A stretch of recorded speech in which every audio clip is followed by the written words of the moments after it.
It's been a year since 700,000 Rohingya Muslims began streaming out of northern Rakhine State in Buddhist-majority Myanmar, turning this stretch of Bangladesh into the world's largest refugee camp. Today, the UN released a report saying the Rohingya were fleeing state-sponsored genocide, the most serious charge that the UN can make against a government. The report calls for Myanmar's top generals, including the commander-in-chief, to face prosecution. Myanmar has justified the crackdown as a response to attacks by Rohingya insurgents, and the government continues to deny all accusations of ethnic cleansing.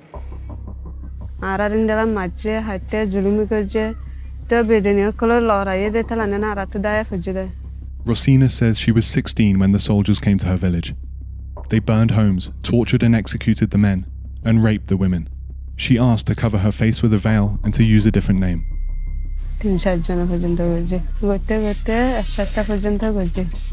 military says women like Rosina invented their claims, but she lives with the evidence.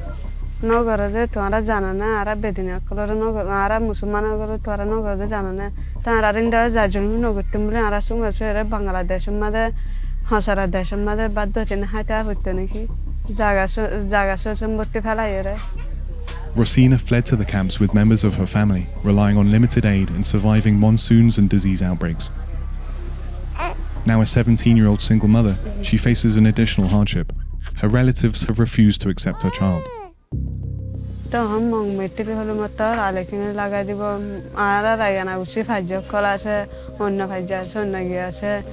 She's now just trying to get by until she can go back to her village in Myanmar.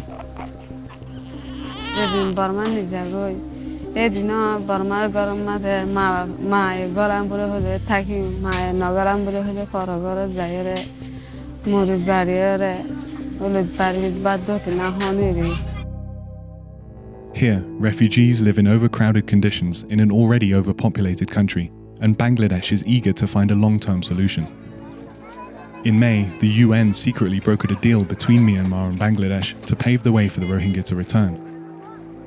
But the refugees weren't consulted. Mohibullah, who was a teacher before he fled Myanmar a year ago, says they want the military to be held to account before they can go back.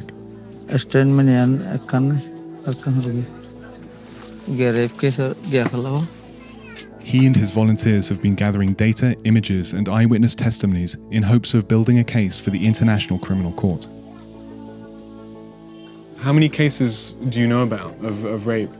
Rape a day, 1,834 cases. According to Mohibullah's records, the village of Tulatoli, also known as Minji, suffered one of the worst massacres. This place. That's Tulatoli. Yeah. And this is where 850 killed, 127 raped. So you're saying it's very organized. The military says... The commander knows. You don't think they could have been acting by themselves? Yeah. They cannot shoot one bullet without order. How do you get any kind of legal justice for that? There's no way to have information about the people who perpetrated this crime. We know that the people, BGP, Sector 4, Battalion 99, 20, 2000. So you know which units? Yeah, this is Unit 99. Now we have enough evidence. We already sent through the Bangladesh to the ICC. What do you want from the ICC? To take the action according to law. Like Mohibullah, human rights organizations are also building a case for the ICC. But Myanmar isn't a signatory to the treaty that would put it under the jurisdiction of the ICC. And investigators haven't even been given access to northern Rakhine State, where the killings took place. To show us they had nothing to hide, Myanmar's government invited us on a rare trip for foreign journalists. Handlers escorted us through a carefully orchestrated 3-day agenda. The first stop was a border district where many Rohingya refugees used to live. Hello, ready, 5, 4, 3, 2, 1, The Rohingya want to return here, provided that the authorities take steps to ensure that the persecution doesn't continue.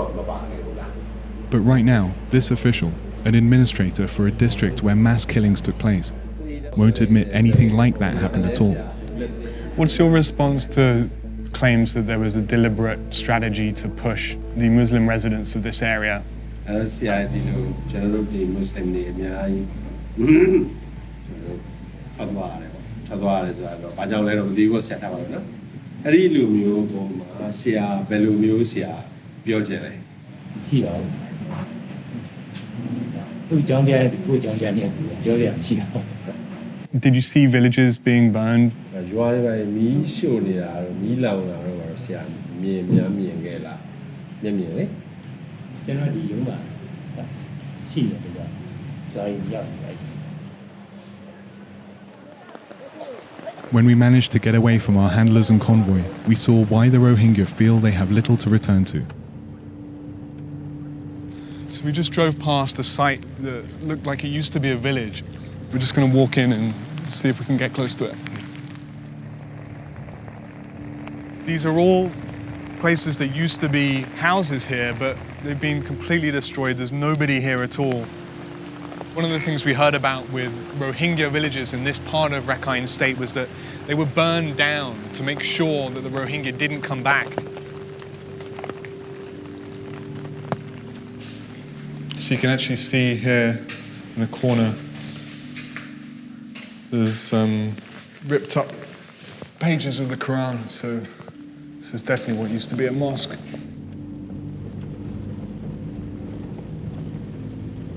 We also tried to get to that village of Minji, also known as Tulatoli, where reports said a large-scale massacre took place.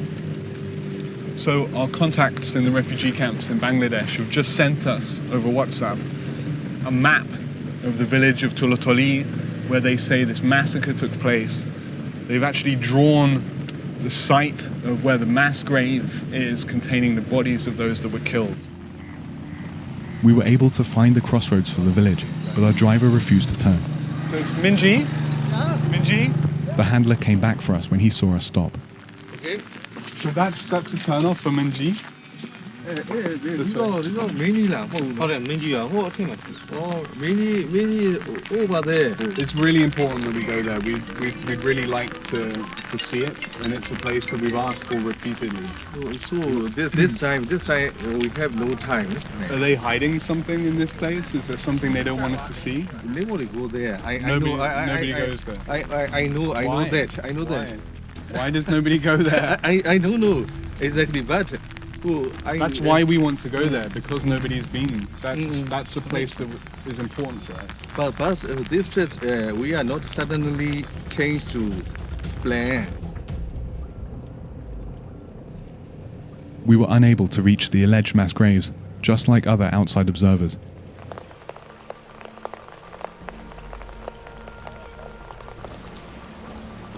What the officials did want to show is that they had built fully staffed reception centres and were totally prepared to welcome the refugees back.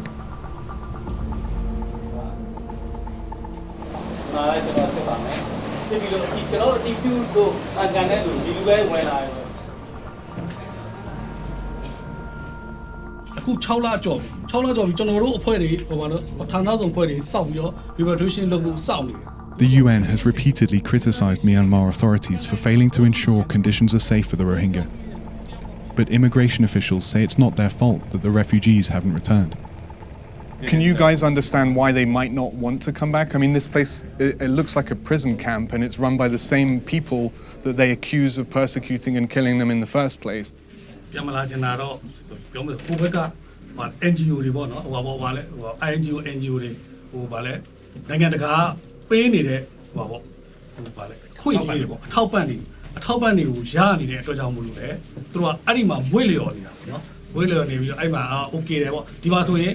Even if the Rohingya did start to come back, they likely wouldn't get the legal recognition they seek, including citizenship. Myanmar's government actually considers them illegal immigrants from Bangladesh.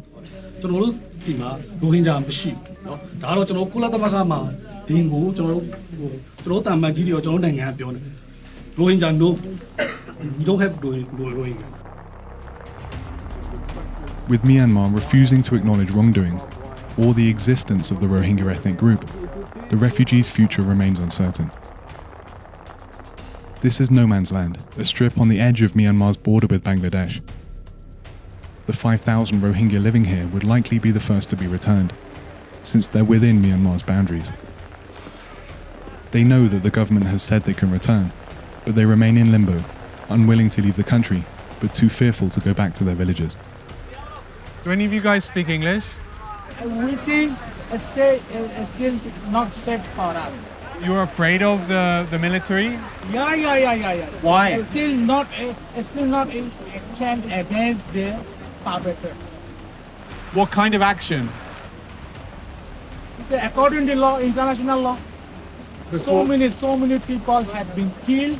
Nobody want to live this bad condition.